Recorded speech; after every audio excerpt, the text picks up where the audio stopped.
presented by Tostitos. Just 2 days away from Super Bowl 60, where the Seattle Seahawks and New England Patriots face off in Santa Clara. Sam Darnold, a quarterback many had decided wasn't good enough, has a chance to win the Lombardi Trophy in 48 hours. And Drake Maye and these Patriots, a remarkable journey to the biggest game where he could pull off an unbelievable finish on Sunday. Now, speaking of quarterbacks, the NFL names their MVP last night.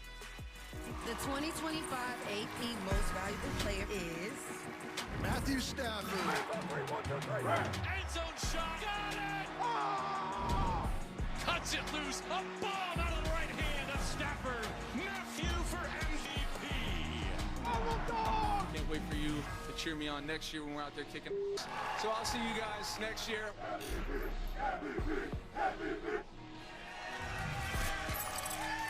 The fans out here at Sue Bierman Park. Let's see if we see any Rams fans. I'll be excited about what they heard there from Matthew Stafford saying he will return next year. He does win the MVP as we welcome you in to a Friday edition of NFL Live. We're getting really close to the Super Bowl, y'all. We got Marcus Spears, Mina Kimes, Ryan Clark, Dan Orlovsky. There's the wave. That means we can get going. And this was a really close MVP race. Stafford and Maye separated by just 5 points. It's points, not votes, but very close. Dan, did they get it right? Yeah, I think so. One of these guys was going to win, and we were all going to say, yeah, and then one guy was going to finish in second place. I want to say lose and be like, well, they're going to be disappointed. Both had unbelievable seasons. I think Drake Maye's going to go into next year and be one of the heavy favorites to get back to, very much so being in the conversation. The quality of throws that Stafford made on a week-to-week basis, I think that was a real determining factor. Laura, you talked about it. Single-digit points differential. I think it's one of the closest of all time. But, yeah, I think Matthew was the deserving winner. Drake Maye's season was sensational. Yeah, I'm about to say, I don't think you go wrong as long as you're not the guy that votes for somebody else when it comes to the MVP. I mean, Matthew Stafford had an amazing season. Drake Maye did as well. I think what this does for Matthew Stafford, though, it puts him in some of those all-time great conversations. People like Drew Brees, who was obviously a first ballot Hall of Famer and deserved to be so. He never won an MVP. It says that for a year, Matthew Stafford was the best player in the entire world at America's most important sport. Well earned, well deserved, and look forward to seeing him next year. One vote difference, I think, captures just how hard it is with MVP because you're considering value, dominance, the team, all of it. And I think they were both similar to last year with Josh Allen and Lamar. Those were also two deserving candidates. But if I'm a Rams fan, I'm not thinking about MVP. Yeah. I'm thinking about him talking about how he's coming back. And you remember last season they had some contract drama. That would put me in a very good headspace because this should be a dominant team next year. Yeah, I was indifferent on him or Maye. I thought they both could deserve it. I was on First Take this morning with Cam Newton, and I think he made the best point. The fact that Matthew Stafford is still one of the old school, technically, quarterbacks that was able to win an MVP by managing the pocket, being accurate with throws, and putting the ball where it needed to be. So kind of an old school MVP with these gaudy numbers. Congrats, man. I know we need to move on. Dan does this all the time. Seeing Kyron Williams and Sean McVay's face when he decided or when he announced that he was coming back, said all you need to know about his value to that team and what the person means to the locker room. I'm glad you said that. Some more good news for the Rams, potentially new on NFL Live. Adam Schefter, of course, reporting this. Stafford lost his OC, Mike LaFleur, to a head coaching job. Adam says with Peter Schrager that Cliff Kingsbury will be on McVay's staff in L.A. So that's going to be something to keep an eye on. All right, so Maye didn't win MVP as we turn our attention to the Patriots, but he did lead the NFL with a 77 total QBR during the regular season, but he's lost 26 points off that total during the postseason. The story's been the sacks, right? He's taken 5 sacks in all 3 playoff games, but he's actually getting pressured at a lower rate than he did during the regular season, and the off-target rate has nearly doubled in the postseason. Marcus, what's the single most important thing for Drake Maye in this game on Sunday? When he sees it, let it fly, okay? The accuracy, you talked about layering the football in these zone coverages. And at some point in this game, Drake Maye is going to have to, with his legs, make the Seattle Seahawks pay for pressure.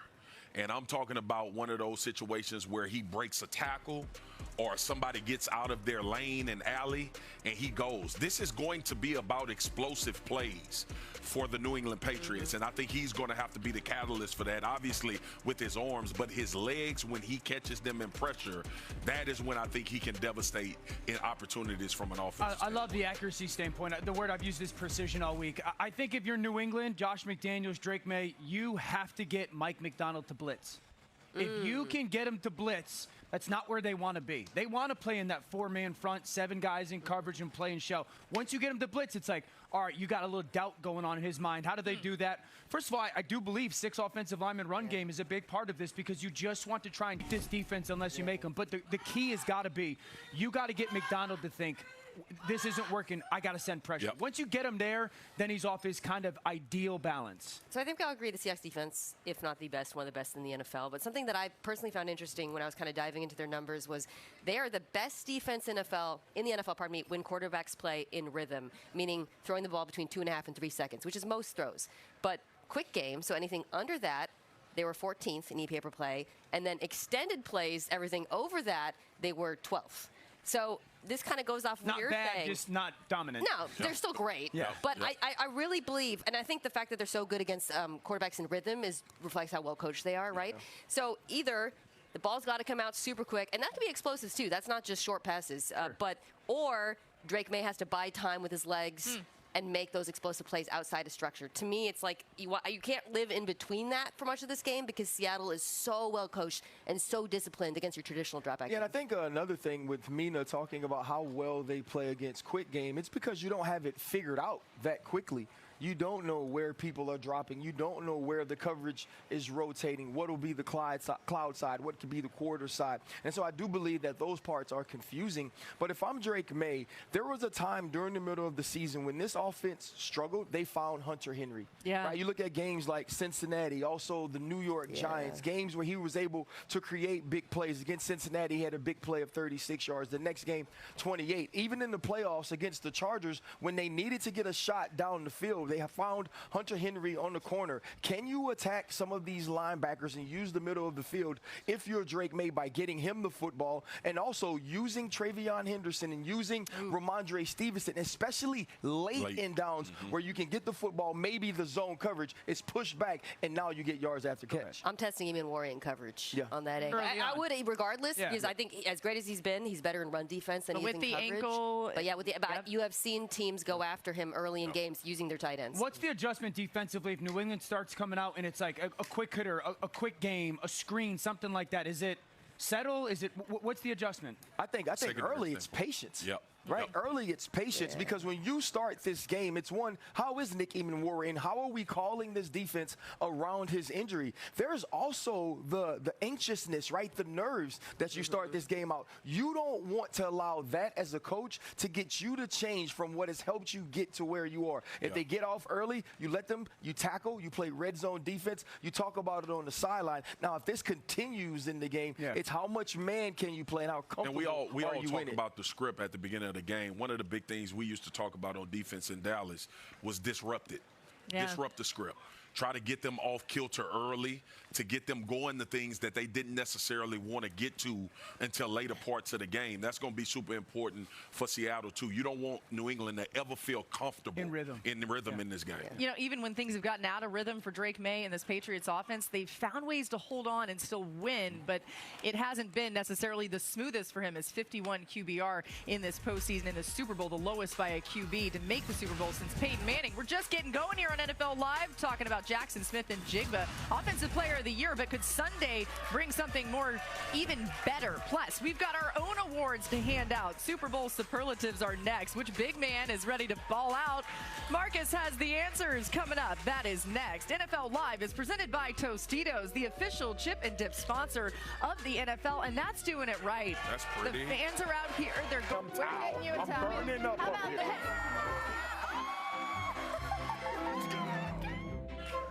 So sweet. Oh, TV, this just man. brought back so many good memories for all of us. I love y'all. So fun. Guys, we're headed back to Disneyland on Monday afternoon. The MVP's parade heads down Main Street, USA. It all starts with Super Bowl Live at 3 Eastern, followed by an interview with the MVP on NFL Live at 4. Super Bowl Live, an all-new show that we're going to be debuting over the weekend. Now let's get to some Super Bowl superlatives. Dan, most likely to win MVP on Sunday? I'm going to go Jackson Smith-Njigba, fresh off his Offensive Player of the Year award in a game in the NFC title when he went 10 for 153. If I'm Clint Kubiak, the play caller in Seattle, and I've got one of the best, if not the best, wide receivers in football, I'm certainly either going to win the game because of them or lose because he couldn't get it done.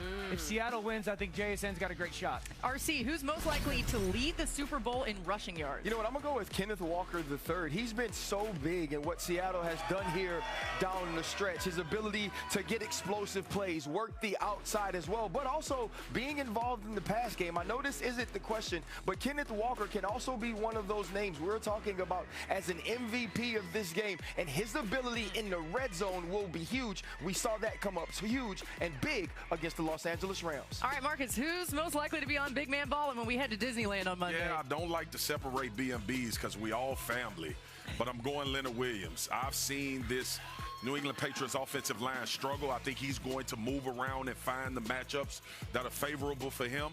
And Leonard Williams is going to have to be the catalyst as far as getting Drake Maye off of his spot, pressuring him as an individual. And he's been doing it all season long, so why would it change now? We stay on this game to build out a play sheet presented by DraftKings Sportsbook. And for that, we turn to Mina. Mina, let's start with Drake Maye. Over under 1.5 touchdown passes for the Patriots quarterback on Sunday. I'm going over, which is a little nerve-wracking because we know how good the Seahawks defense is. But to me, this is also about how good the Seahawks defense is against the run in the red zone. One of the best red zone run defenses in the NFL. I think New England is going to have to throw it. Over 1.5 is not too high in my mind. That's about what Seattle average is giving up, so I'm going to give it to him. I'm picking up what you're putting down. All right, over under 6.5 receptions for Jackson Smith-Njigba in this one. This is also an over. Everything Dan said about JSN, his impact, his importance in this game holds true. But the other thing I'll add is this. Even if New England puts Christian Gonzalez on him, we're going to talk about that. Clint Kubiak is so good at finding ways through alignment and motion to get Jackson Smith-Njigba opportunities. He's going to have to in this game. Give us a player you think finds the end zone in Super Bowl 60. Give me Kenneth Walker, Seahawks running back. I talked about how good the Seahawks red zone run defense is.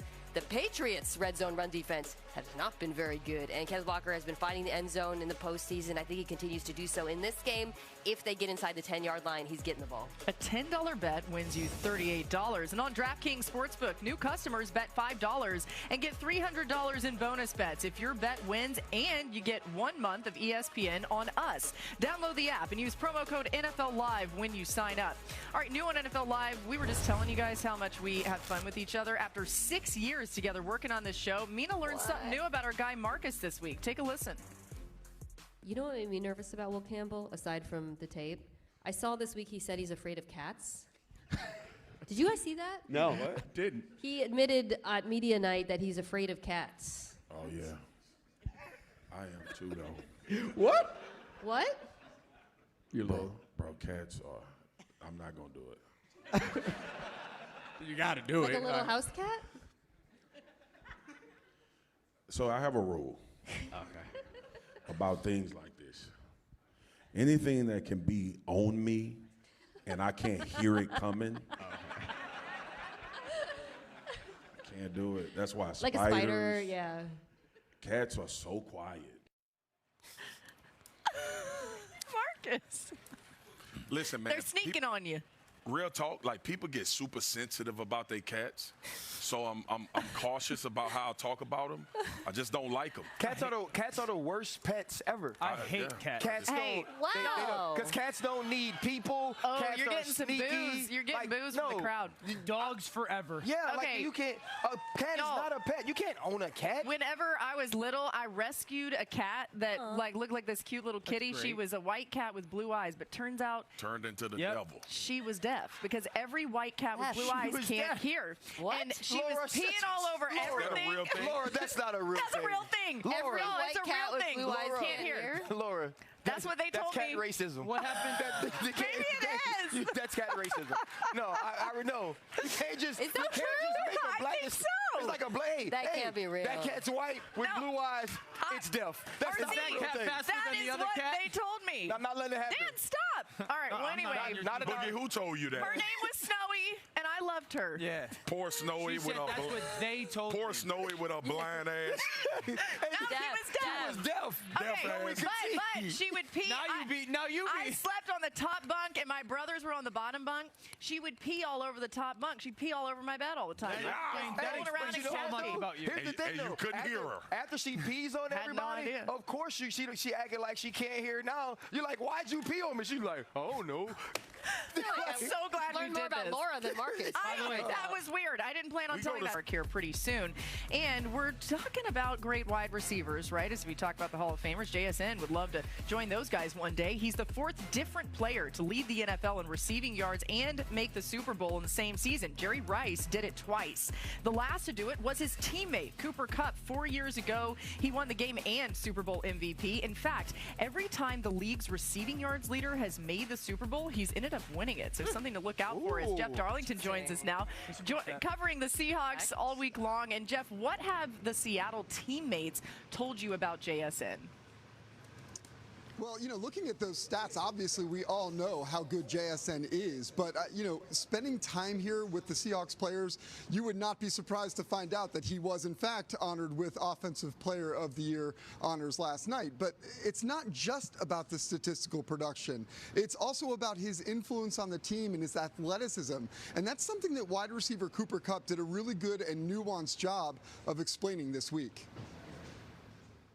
You know, I've always believed in this idea of playing at a certain level, and then you're going to drop your hips and lower down when you break, and you don't want to ever raise up, right? So, like, raising up is your tail, and, you know, Jackson's done a great job. It's something I've never seen before. It seems to break the laws of physics, but he just plays at the same level the entire time, even when he's making breaks. It's like a Porsche turning around a corner. It just stays the same way, and he's here 1 second, he's over there the next, and it's pretty cool to watch. You know, one of the coolest things being around the Seahawks this week is hearing how this wide receiver room talks about each other. You heard Cooper Kupp talking about JSN. Well, I can tell you that JSN also said that he would not be in this position if it wasn't for Kupp's influence on him. Now, Kupp, a former Super Bowl MVP 4 years ago, has been a very quiet leader with these guys. JSN literally saying, like, from an on-field standpoint, from an off-field standpoint, Kupp has been perhaps the biggest influence on him, and part of the reason why he is here today. Just incredible insight there. Thanks to Jeff for the latest. As look at this. We're now 50 hours till Super Bowl 60. That clock will continue to count down. It's going to be here before we know it, and let's continue the conversation around JSN. Mina, obviously, with the ball in his hands, he's so dynamic, but you've noticed some things when he doesn't even have the ball that you wanted to point out. And I think it's part of why he was such a deserving Offensive Player of the Year, because of the gravity he exerts on the field. One of the stats that I love, on throws over 10 yards, when the Seahawks throw to a receiver not named JSN, that receiver is twice as likely as your average NFL receiver to be wide open, or also significantly more likely to be open, period. So if it's Cooper Kupp or whenever you're watching a Seahawks game, you're like, how is A.J. Barner so damn wide open? A lot of the time it is because of the attention paid to JSN. He's also really impactful in the screen game. We've been talking about Walker as a receiver. A couple plays from the ends of the season. This is in the Rams game. So often they run these post-over concepts with JSN. This is a two-man concept. Watch the Rams defensive, probably the entire secondary follows JSN. So you get the little throwback screen. You got a numbers advantage, which of course is very helpful. But in addition to the numbers and the blockers, look at all the grass in front of Kenneth Walker. You can even see the defense. When they see Sam Darnold turn his back, they assume he's going to throw to JSN, because so often Seattle does. Again, this is a couple weeks later against San Francisco. JSN on the inbreaker once again pulls the safety, throw the screen. Again, you have the numbers, but you also have so much grass. This is a big part of why Kenneth Walker has become impactful as a receiver. It's because JSN, and when they're under center, first down play action, they run him so much on those overs and inbreakers. It creates so much space for the other players on the field. Yeah, I love that tape. It reminds me of a lot of what Andre Johnson used to impact in Houston, Gary Kubiak and Kyle Shanahan. And I remember Kyle often talking about install, and that was the part of the game where he would move Andre in all these different places. Andre would be in the slot. He'd be outside. He'd motion him out to in to out, across the formation, bring him back, line him up in the backfield. And I think what you'll see in this game is Clint Kubiak doing that early on, partly to have success, partly to get information. Yeah. All right, what are you doing? What's New England's plan? When I move JSN on first down from the slot outside in, what's their call? What's their check? Vice versa and whatnot. And when you hear Cooper Kupp talk about the route running, it reminds me of Isaac Bruce. You know, where the shoulders never go up or down. They're just kind of steady throughout.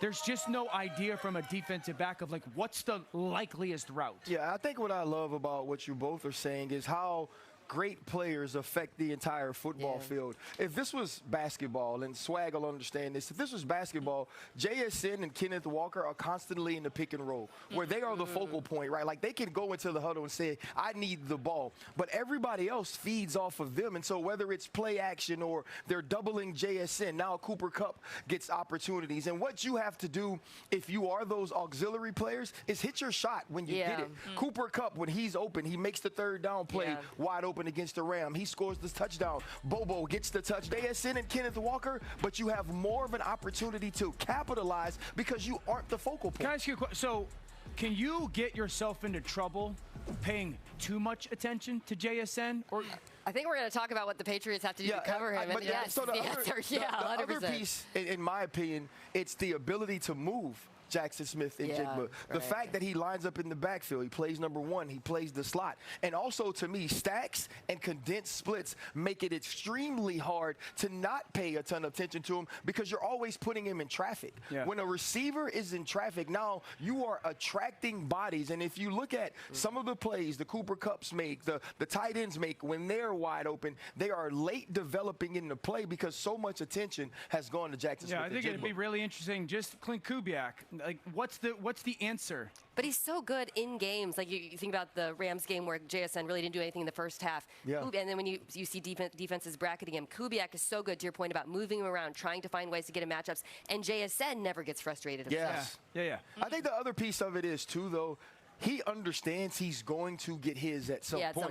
That's the reason you don't have to get frustrated. It's not even that we have to have you number one in the progression or we have to make sure we call this play for you. It's eventually through the flow of the offense, you'll have your chance. And when he does, he seems to always capitalize. And like Dan says, every route, the stem, the top of the route, they look the same. And when the movement happens, you separate so much. He's so talented. Darnold's 18 completions of 20 or more air yards to Smith and Jigba are the most this season by any QB wide receiver combo. But we expect that on a Super Bowl week. Christian Gonzalez has been a lockdown defender this postseason as we talk about how the Patriots can answer JSN on the other side. Opposing quarterbacks are completing just 39% of their passes with him in coverage this postseason, on pace to be the lowest in a single season postseason since NFL Next Gen began tracking in 2018. He's allowed no touchdowns with an interception. He's just been lockdown's the best way to describe it, right? And Dan, we spoke at length about JSN the last block. What can New England try to do defensively to answer that on the other side? So 1, pass off, 2, palms. And this is something we've talked about. JSN and the crossers start on one side of the field, and this play action or crossing concept, New England is notorious for this. They didn't do it a ton this year, but there's a clip in the Denver game, and this is going to be palms, okay? So that linebacker is responsible for what we call the curl to flat area. This is quarters, so everybody's responsible for a quarter of the field in defense. Those two defenders at the bottom of the screen are playing palms. They're reading that slot receiver. Once that slot receiver outbreaks, it becomes cover 2. The corner drives it, the safety plays over the top. So that's one way where they'll try to have extra bodies on him. The other part is this pass off. When a crossing route happens, the man in coverage passes it off to the safety. He cuts it and goes over the top.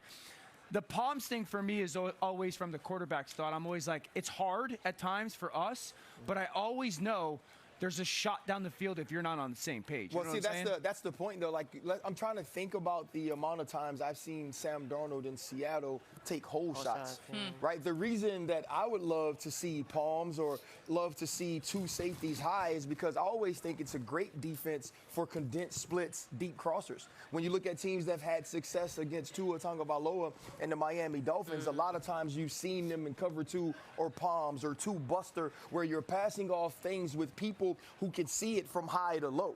That's why it's so difficult in cover 3. I also wonder what you do with Christian Gonzalez if you ever say, okay, we got to get him more man-to-man. Do you put him on Rashid Shaheed and allow them to be one-on-one or with Cooper Kupp, and then you double team or you play the cloud coverage to JSN?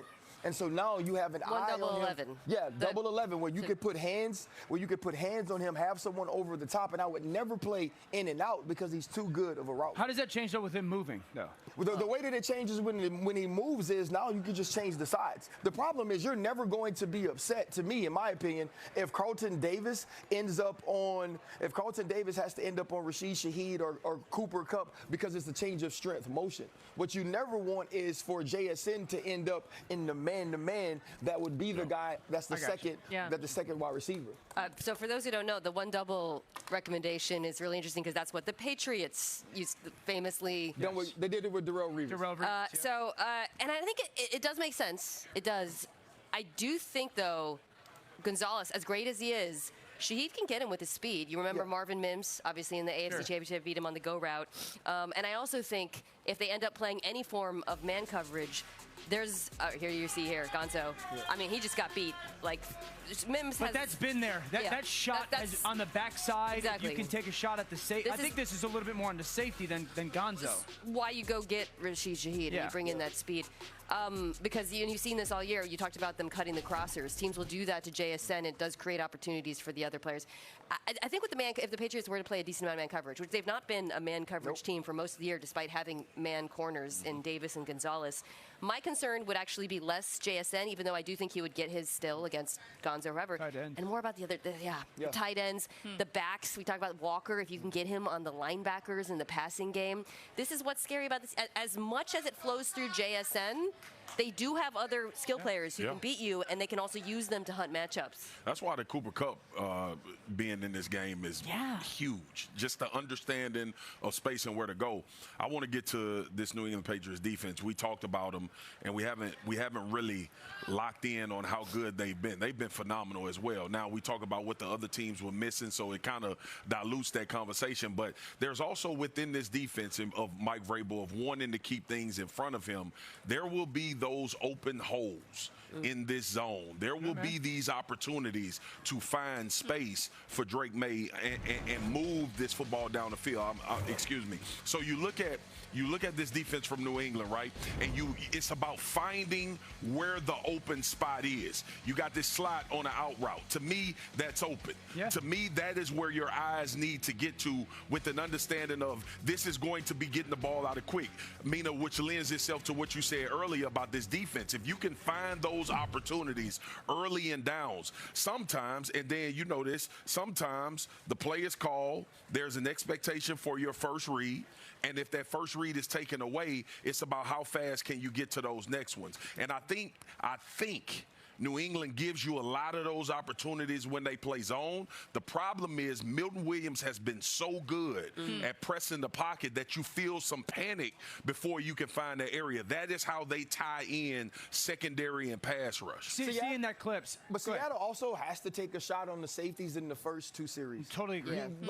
They have played overly aggressive in these playoffs. And it's why they've been able to get breakups on quick digs, on square ends. To me, I'm calling dig and go early on in this game, and I'm not doing it with JSN. I'm doing it with Rashid Shaheed because I believe they will be primed to allow that play to hit and get over the top early. Do you think there is a level of respect that Mike Vrabel and this staff is going to have for Sam Darnold that he didn't have for Stroud, obviously not Stidham? Do you think anything changes with that mindset based on what this quarterback from Seattle I have a has level of respect for the skill player. And I also think the level of respect for the scheme diversity, all the things that you just and you never see Darnold throw the ball from the same spot 2 times in a row. It's 3-step, it's 5-step, it's boot to the left, boot to the right, it's roll behind the guard, roll behind the tackle. I think that's the challenging thing from that perspective. They just always give him so many answers on first down. I think where you see what you're talking about come to play is if it gets to 3rd down, that's where you start to worry about Darnold. Totally. All right, are you guys ready for us to make some Super Bowl picks? Yeah, that's coming up next, right here on NFL Live. Don't go anywhere, because when we come back, we're going to drop our picks for Super Bowl 60, plus the defining matchups that will shape this game on Sunday. We're going in depth. You can't get this anywhere else. Don't go anywhere. We'll be right back. NFL Live is presented by Tostitos, the official chip and dip sponsor of the NFL. Chips and dips. Fine arts. Right there till Super Bowl 60. You see Levi Stadium, the end zones already painted for the Patriots and Seahawks. Sunday at 6:30 Eastern, these two teams will figure out which one ends up hoisting that Lombardi. You see them talking about it. It's becoming even more real. And Marcus, when you look at this game, what's one thing that you think will define Super Bowl 60? A young man by the name of Dwayne Carter, a.k.a. Lil Wayne, has said, what is a goon to a goblin? Ooh. And Leonard Williams is a goblin. and the other side of that is Milton Williams is a goblin, who we haven't talked about enough, who's taken over games. Patriots on the interior, he is doing exactly what they paid him to do. For as much as we've talked about the Seattle Seahawks defensive line, these two interior guys between Christian Barmore and Milton Williams have impacted games as much as anybody in these playoffs. Yeah. And I think in order for New England to have a shot at winning this game and winning it straight up, those two are who we are going to have to talk about after the game. I don't know if you can talk about pivotal matchups in this game and not mention the name Will Campbell. Yeah. Since returning from injury, Will Campbell has truly been an Achilles heel for this offense. And Drake Maye, the pressure that we've seen created from the left side of the offensive line of the New England Patriots. And if you're Mike McDonald, this Seahawk defense, you're going to try to get as many one-on-one matchups as you can with the young rookie. And believe me, he is going to be the fish. There are going to be arguments on the sideline of who gets to line up on the right side of the defensive line. We've been showing you guys explosive Seattle pass plays all week. Most of them happen on first down. Under center, play action. Jackson Smith-Njigba running deep on the crosser. They average nearly 9 yards a pass on first down this season, second only to New England Patriots.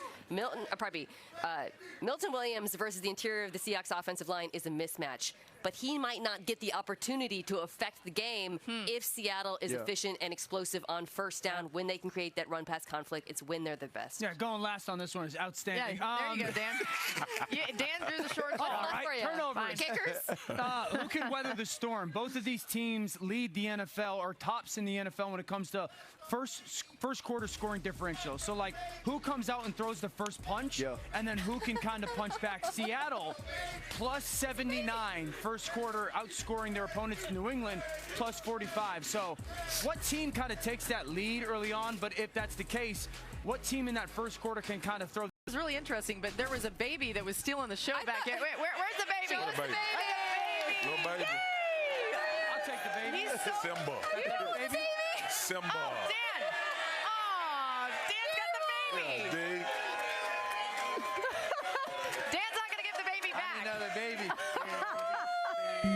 Look at the baby like, what the hell? Baby. I need another babe. I need another kid. Uh-oh. Tiffany's at home. Like, no, Dan, don't come home. Don't come home. Look how cute. Dan's got 4 kids. He's asking for another. I thought they were saying Vrabel.